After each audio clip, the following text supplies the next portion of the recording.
Hello, this is Neil Lipschutz. I'm in Davos, Switzerland, on the outskirts of the World Economic Forum annual meeting. I'm joined by Professor Robert Shiller of Yale University, he of the Case-Shiller Index, noted author. Mr. Shiller, thank you for joining us. My pleasure, Neil. My first question for you is, what is your short take on the current status of the U.S. housing market? Neutral. Neutral.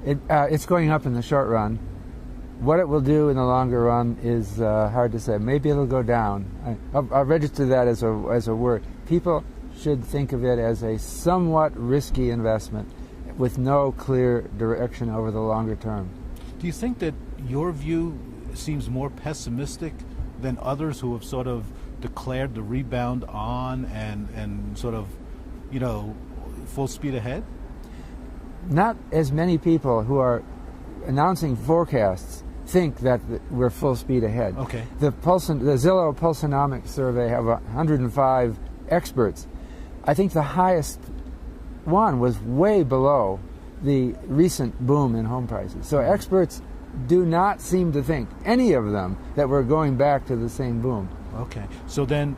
But the rhetoric, the cheap talk, yeah, you are absolutely right. The cheap talk is, we're off to the races again. Yeah. But people who think about it seriously doubt it. Mm-hmm. So what role in GDP for 2013 will housing play? Is it going to be not a drag but not a real plus?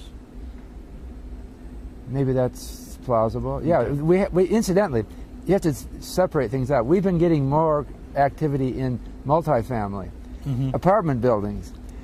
And so what this means is that there's really two markets. There's a dispersed, detached, single-family home market, right, which I think is more likely to decline, and that's the bulk of our housing. The apartment buildings are, because there's a move toward rentals, people seem to be more interested in renting now. So those might do better as investments. So we might in fact be seeing a structural shift that goes beyond the cycle, and does it have to do with different social notions of living, or is it about still to some degree tight mortgage lending standards, the move toward more rental housing? Well, it's both. But one thing is this American dream of owning a home in the suburbs with a big lawn, 2 or 3 cars in the driveway, and then driving an hour from work to get there. That's kind of an American anomaly, and other countries aren't so sold on it. So maybe we'll come back to normal attitudes a little bit. And we'll still have that model, but it won't be as big.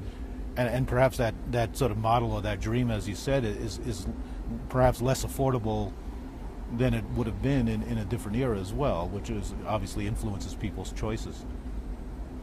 If we can move on to a talk about financial markets, and obviously you've written in a different cycle about irrational exuberance in those markets.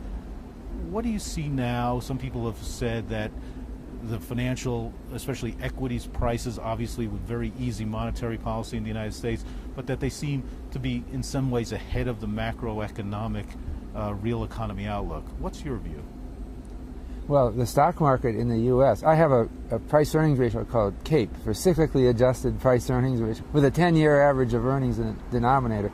That's kind of high at 22, but it's not super high. It got up to 46 in 2000. At this level, my work with John Campbell suggests that it's still a positive investment. It's still not a bad investment, given the fact that other investments are fixed income is not doing very well. Right, exactly, and obviously, what we can tell about the prospect for interest rates is that they'll remain very low for the foreseeable future, it looks like at this point. What about your latest book? If you could tell us briefly, you talked about finance, but you try to put it, I believe, in a more broader societal setting. Right. So finance and the good society is about what seems almost a contradiction. Our economy seems to thrive on financial activity, but in our traditional ways of viewing things, it looks evil, because finance, they're trading against each other, they're keeping secrets, they're aggressive, And our religion, our values involves generosity and kindness, charity. They just seem like opposites. But I'm trying to put that together. The problem is the financial technology is a powerful technology that advances civilization. It advances our goals. But it's a technology that was invented, I would say, human engineered around the quirks of human behavior, some of which are selfish. So we kind of give free play to these selfish sides, but we kind of have to if we want to have a system that works. That's interesting. No, I'm sure it's a fascinating thesis. Professor Shiller, thank you very much for joining us. My pleasure.